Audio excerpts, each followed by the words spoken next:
It all began as a simple road trip, one I thought would be just another fun adventure with my good friend Carter.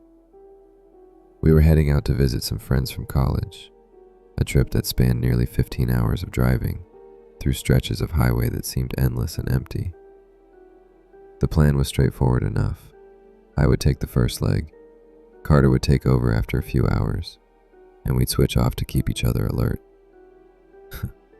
I thought it would be a breeze. I started driving first. The road stretched ahead like a dark ribbon under the fading evening light. After about 4 hours, I finally let Carter take the wheel, while I tried to grab a few hours of sleep in the passenger seat. But sleep wouldn't come. I shifted, tried to relax, tried everything I could think of to get comfortable, yet my mind refused to shut off. The hum of the engine and the monotony of the road only seemed to amplify my restlessness. I stared out at the passing darkness, but my eyelids stayed stubbornly open.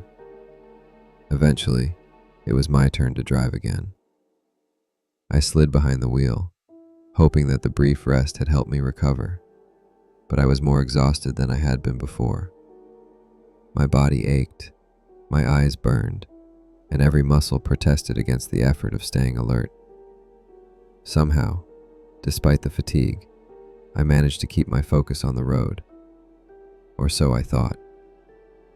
I failed to notice a critical detail: the gas gauge.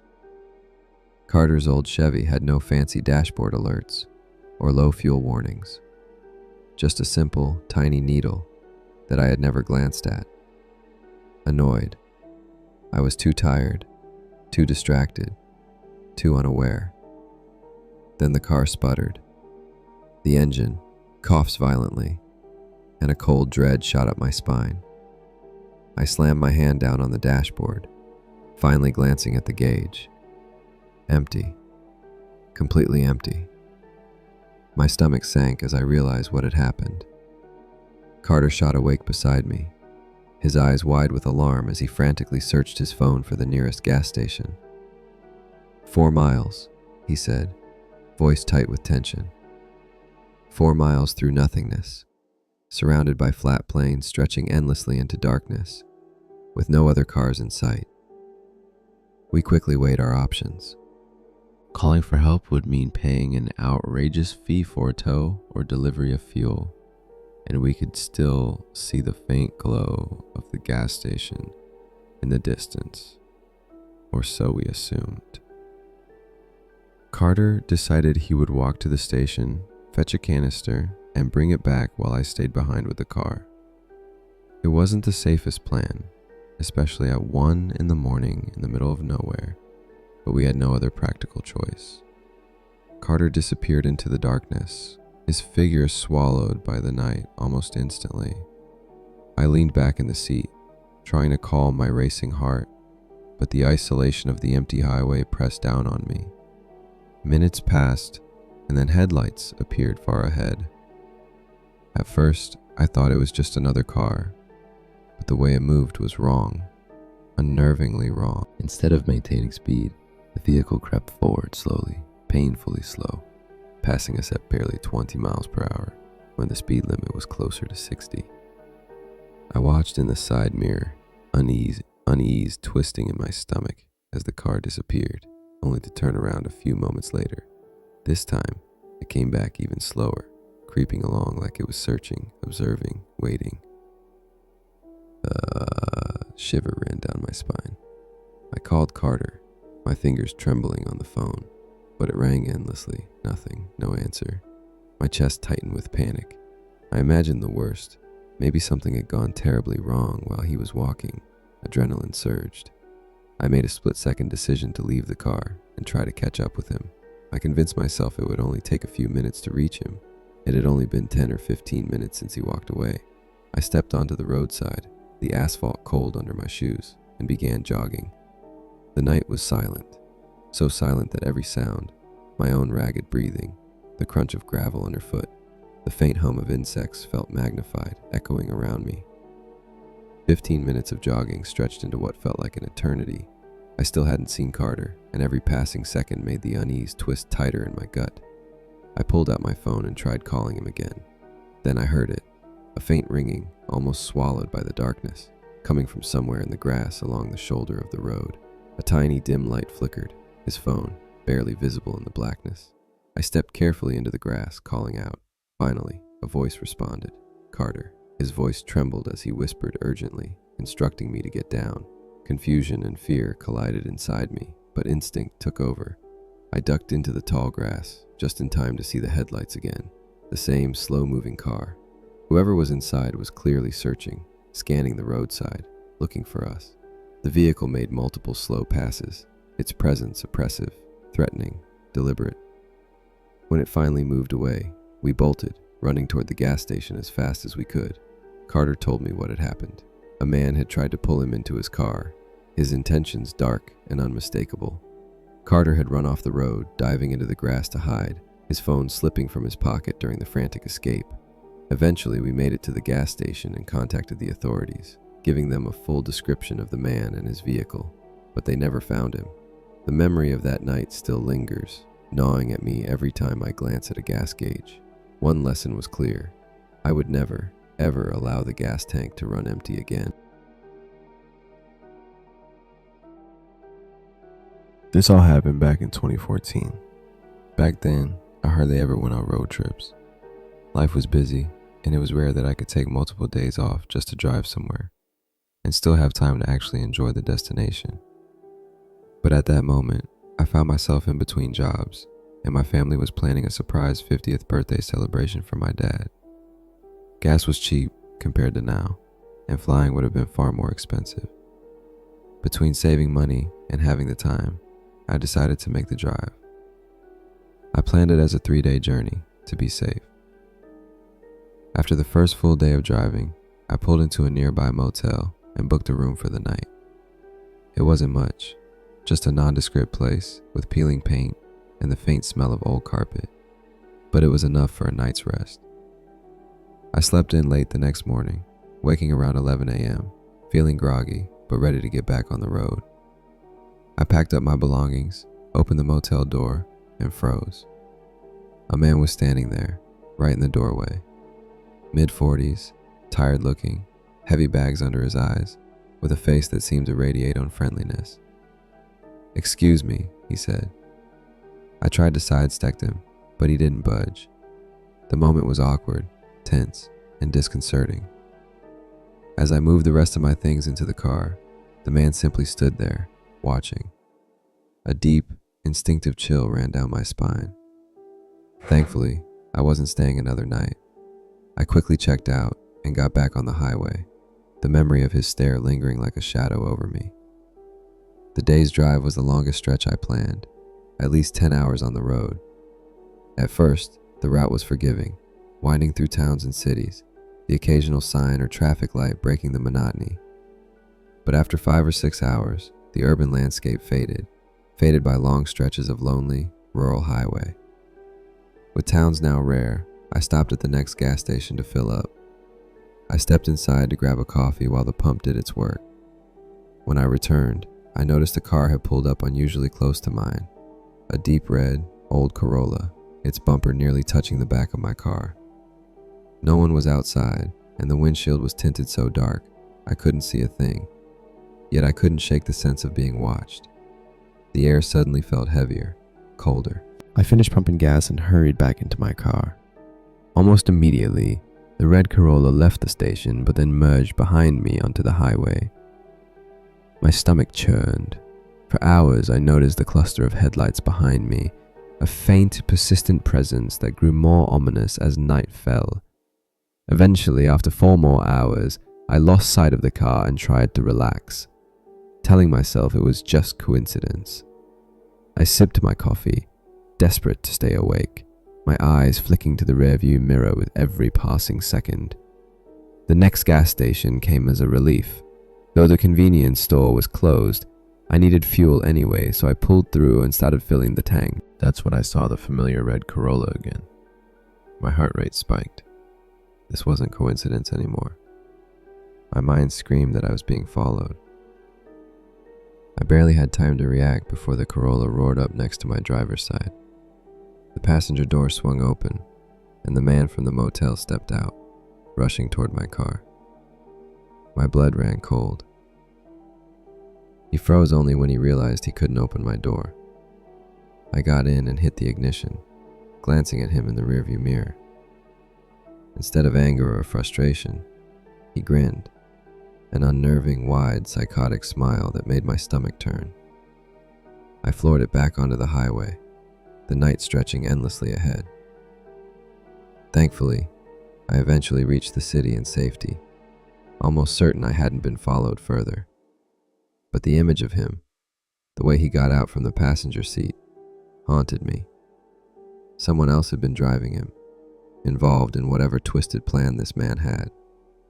They had followed me for over 10 hours from that motel, possibly even from the day before. Even now, nearly a decade later, the memory of that drive still makes my skin crawl. The isolation, the unrelenting feeling of being watched, and the terrifying realization that someone had been tracking me for hours, perhaps even longer, made it a road trip I will never forget. A few years ago, when I was in college, I was heading home for winter break to meet up with my family. The drive was nearly across the entire country, a series of grueling, long days behind the wheel, one after another. I was a broke college student, so there was no room in my budget for hotels or motels. I packed blankets in the back seat, telling myself I would sleep wherever I could, whenever I got tired.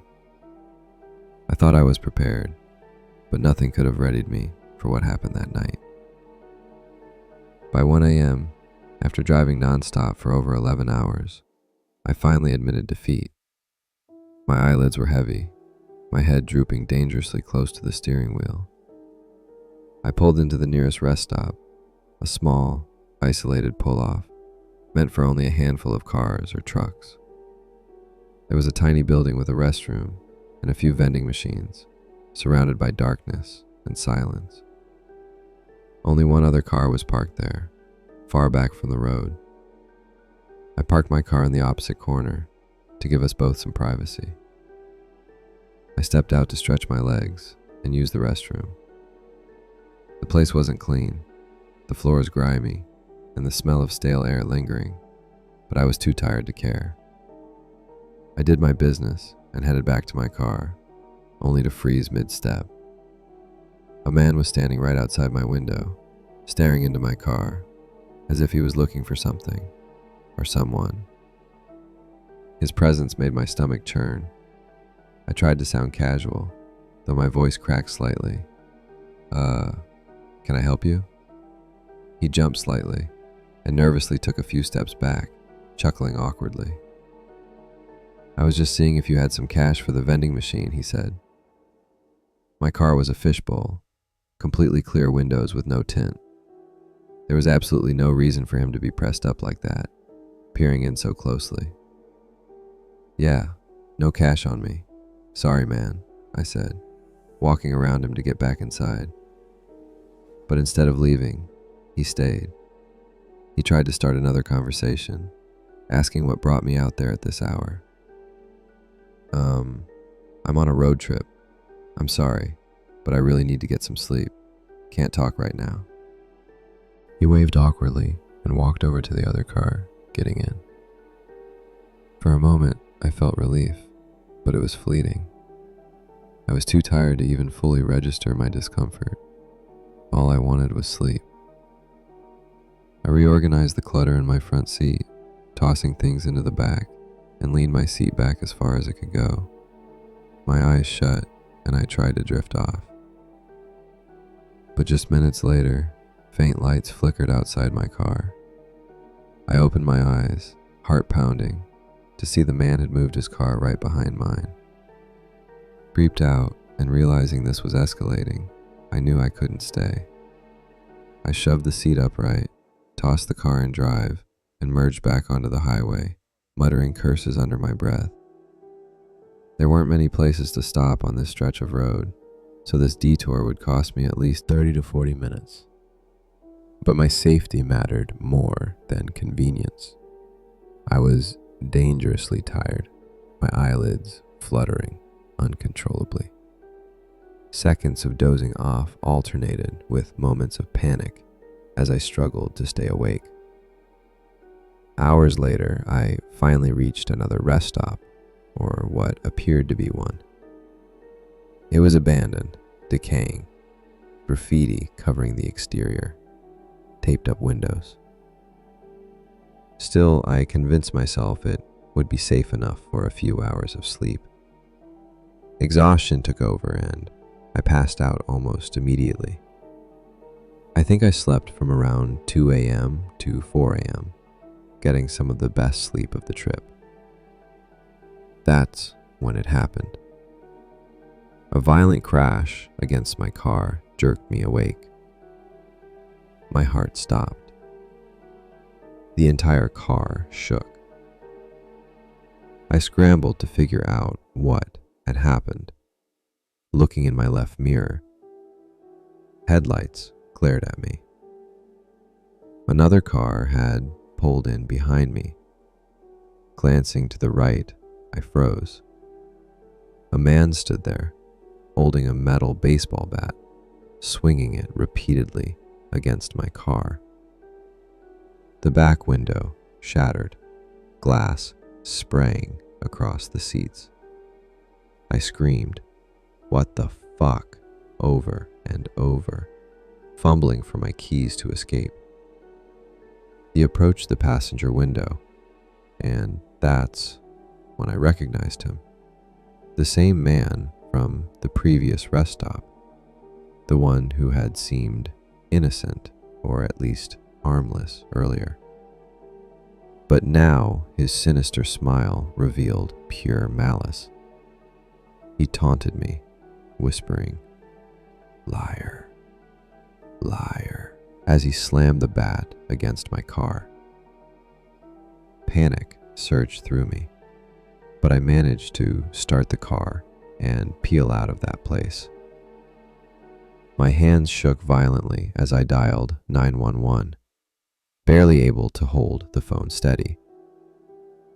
I met up with an officer at a nearby gas station, explaining the ordeal and pointing out the extensive damage. 2 windows shattered, dents scattered across the doors, and somehow I hadn't even noticed my back right tire was slashed almost completely flat. Another officer checked the abandoned rest stop. The glass shards were everywhere, but the man had vanished without a trace. Patrol cars scoured the area for his vehicle, but they came up empty-handed. I was stuck in an unfamiliar town for days, waiting for my car to be repaired before finally continuing my journey home. The thought that this man, so easily enraged over something as trivial as not giving him change or ignoring him, could have killed me, chills me to this day. The randomness, the audacity, and the pure malice of that night make it a memory I will never forget. Even the simplest choices, a few dollars for a vending machine, a few moments of conversation, could have meant life or death. That night, I survived, but the terror of it has stayed with me for years.